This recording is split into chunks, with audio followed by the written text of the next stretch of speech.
भारतीय बाजारों के हाल फिलहाल की चाल को देखें तो ग्लोबल मार्केट्स का सपोर्ट नहीं, एफआईआईज का सपोर्ट नहीं, जीडीपी ग्रोथ का सपोर्ट नहीं और अर्निंग से भी कुछ खास उम्मीदें नहीं। पर ऐसे में इस गिरावट के बाद क्या मार्केट सपोर्ट्स पे हैं और क्या कुछ ऐसे ट्रिगर्स हैं जिनका सपोर्ट लेकर फिर से भारतीय बाजारों में उत्साह लौटेगा? आइए ये समझने की कोशिश करते हैं आज के हमारे मार्केट के महारथी सेगमेंट में। और आज हमारे साथ बेहद खास मेहमान कोटक एएमसी के सीईओ इक्विटीज हर्षा उपाध्याय हैं। हर्षा, आपका बहुत बहुत स्वागत है ईटी ना स्वदेश पे। सबसे पहले तो ये मार्केट की चाल पे ही अपना व्यू दीजिए हर्षा, क्योंकि ये जो भारी बिकवाली हुई है इसके पीछे के अहम कारण आपको क्या लग रहे हैं?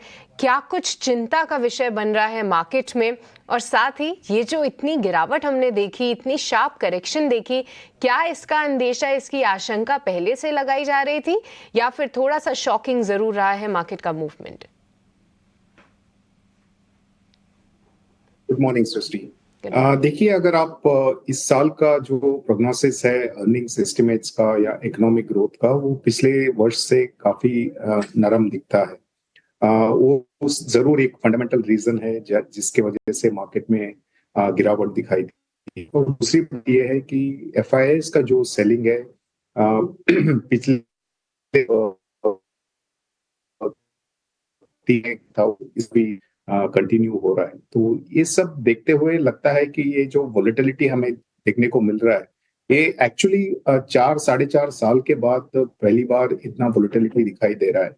यूजुअली मार्केट एक तरफा नहीं होता है, लेकिन वो कोविड के बाद, पैंडेमिक के बाद काफी समय तक एक तरफा रिटर्न्स मिले थे। तो शायद वो फेज अब नहीं दिखाई दे रहा है और इन्वेस्टर्स के लिए थोड़ा बहुत सतर्क रहना पड़ेगा शॉर्ट टर्म मार्केट मूवमेंट्स के बारे में। और जो भी है वो लंबे करना चाहिए। और इंडियन ग्रोथ स्टोरी जो है, वहां पे कोई इतना बड़ा चिंता का विषय नहीं है, लेकिन जरूर ये है कि आगे जाके 1-2 क्वार्टर्स में जो नतीजे आने वाले वो कुछ खास नहीं आने वाले। और मार्केट के जो वैल्यूएशन थे वो भी महंगे थे। ये सब कारणों की वजह से मार्केट में वोलेटिलिटी दिखाई दे। Harsha, good morning. Nice to have you with us. Mansi this side. Of course, concerns और मार्केट की वॉलिटिलिटी बिल्कुल कायम है, लेकिन तिमाही नतीजों का सिलसिला शुरू हो चुका है आईटी सेक्टर के चुनिंदा कंपनियों के नंबर्स से। अगर Q3 अपडेट्स की बात करें एंड इन पर्टिकुलर दो स्पेसेस के लिए, एफएमसीजी स्ट्रॉन्ग Q3 अपडेट्स देखने को मिले हैं। डीमार्ट, मैरिको, सारे अपडेट्स काफी पॉजिटिव रहे। उसके बाद नंबर्स भी ऑफ कोर्स आए और साथ ही फाइनेंशियल्स में PSU banks above guided range growth updates में तो देखने को मिली। रिजल्ट सीजन को आप कैसे पैन आउट होते हुए देख रहे हैं और तिमाही नतीजे क्या पिछले अर्निंग सीजन से बेटर रह सकते हैं इस वक्त? मानसी, अगर इस तिमाही का नतीजे देखेंगे तो शायद वो पिछले तिमाही से थोड़े बेटर रहेंगे, लेकिन ऐसा भी नहीं होगा कि उसके वजह से मार्केट में कोई बहुत ज्यादा अपसाइड आ सकता है आज के दिन में। क्योंकि अगर आप फर्स्ट हाफ नंबर्स देखेंगे तो निफ्टी के जो अर्निंग्स ग्रोथ हुआ है वो करीब 3.5 से 4% का ईयर ऑन ईयर ग्रोथ हुआ है। वो बढ़ बढ़ के शायद 7 या 8% ईयर ऑन ईयर ग्रोथ पे इस तिमाही में पहुंच सकता है। लेकिन वो इतना भी स्ट्रांग नहीं है कि जो मार्केट के लिए एक तरफ से एक पॉजिटिव मोमेंटम बनाने के लिए जो जरूरी रहेगा उतना स्ट्रांग है। और दूसरी बात है कि अगर आप ब्रॉडर मार्केट को देखते हैं, जैसे मिड कैप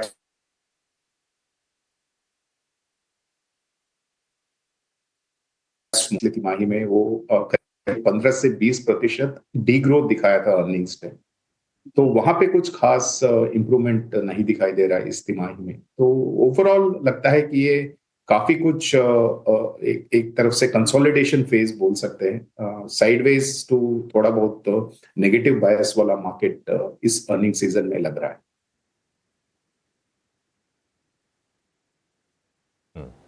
ठीक है सर, बहुत शुक्रिया आपका समय देने के लिए। स्वागत है आपका ईटी ना स्वदेश पर। अभिषेक बोल रहा हूँ मैं नोएडा स्टूडियो से।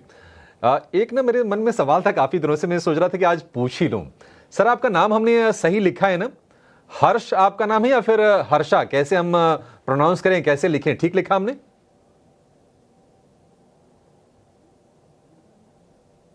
आधा सही है, आधा गलत है।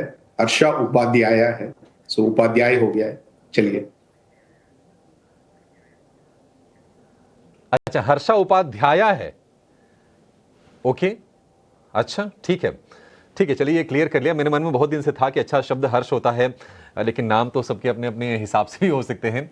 एक चीज़ आपसे जानना चाहेंगे हर्षा जी, बजट के अराउंड अब तमाम लोगों की प्लानिंग शुरू हो गई है और आपसे भी बहुत सारे लोग पूछ रहे होंगे कि क्या खरीद लें, कैसे प्लान करें। थोड़ा सा सेंटिमेंट वीक है बाजार को लेकर, थोड़ा सा लोगों का मोह भी भंग होता हुआ दिख रहा है, एफआईआईज़ की बेरुखी हम देख ही रहे हैं। तो बजट के लिए आप किस तरह से प्लान करने की सलाह दे रहे हैं? देखिए, जो लॉन्ग टर्म के निवेशक हैं वो तो अपॉर्चुनिटी के तौर पर निश्चित तौर पर देख रहे होंगे और ये बात सभी कहते हैं।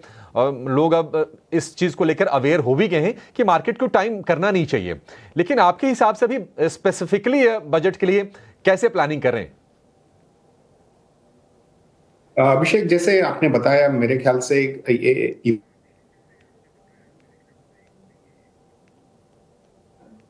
इवेंट्स के लिए प्लान करके शॉर्ट टर्म ट्रेड्स करना, जो बैकड्रॉप है मार्केट्स का, ग्लोबल मार्केट्स का और हमारे मार्केट्स का, उसमें मुझे नहीं लगता है कि बहुत कुछ खास बजट को लेते हुए मार्केट में एक एक तरफ से मोमेंटम आ सकता है। लेकिन जरूर इस पे नजर रखना चाहिए, जहां पे एक दो चीज जो मार्केट के लिए का विषय बन चुका है, जो स्लो डाउन जो कैपेक्स नंबर्स पे हुआ है, वहां पे क्या वृद्धि दिखेगी नेक्स्ट ईयर बजट में। क्या कुछ टैक्सेशन में पॉजिटिव चेंजेस होंगे जो कंजम्पशन पे पॉजिटिव इम्पैक्ट हो सकता है। ये कुछ चीजें शायद मार्केट पार्टिसिपेंट्स के नजर में रहेंगे, लेकिन ऐसा तो नहीं है कि कुछ बड़ा सा गेम चेंजर जैसा कोई बहुत बड़ा पॉलिसी चेंज इस बजट में देखने को मिलेगा। बहुत बड़े पॉलिसी चेंज की उम्मीद तो नहीं है हर्षा, पर मेरा भी सवाल इसी से जुड़ा हुआ है हर्षा, क्योंकि हाल फिलहाल हमने देखा कि सरकार का जो फोकस रहा है वो रिन्यूएबल एनर्जी की तरफ भी रहा है। ऐसे में कुछ एक थीम्स भी कुछ मार्केट पार्टिसिपेंट्स प्ले करने की कोशिश कर रहे थे, चाहे वो सोलर एनर्जी से जुड़ी कंपनीज हों या फिर ईवी ट्रांजिशन की थीम हो। तो हर्षा, इस पे आपका कोई टेक, क्या यहाँ पर कोई मौके आपको बनते हुए दिख रहे हैं और आप इन थीम्स को कितना तवज्जो देंगे? सृष्टि, देखिए, ये जो दोनों थीम्स जो आपने बताए, जरूर लॉन्ग टर्म के लिए बहुत अच्छे थीम्स हैं और अभी अभी नेसेंट स्टेज में है, यानी कि यहाँ से बहुत सालों तक एक तरफ से आपको ग्रोथ दिखाई देगा इस सेक्टर में। लेकिन आपको ये भी याद रखना चाहिए कि यहाँ पे एक तरफ से स्केर्सिटी प्रीमियम हो चुका है मार्केट में, क्योंकि बहुत सारे लिस्टेड एंटिटीज अवेलेबल नहीं है आपको निवेश करने के लिए। तो जितने भी कुछ लिस्टेड प्लेस हैं, वहां पे वैल्यूएशन काफी महंगे हो चुके हैं। तो इस मार्केट के माहौल में, जहां पे काफी कुछ वोलेटिलिटी बढ़ चुका है, तो अगर आप वैल्यूएशन जहां पे महंगे हैं वहां पे अगर निवेश करते हैं, भले वो अगले 5 साल में एक बहुत अच्छा आपको ग्रोथ ट्रेजेक्टरी दिखाएगा, लेकिन हो सकता है कि इंटरिम में आपको ज्यादा वोलेटिलिटी झेलना पड़ेगा।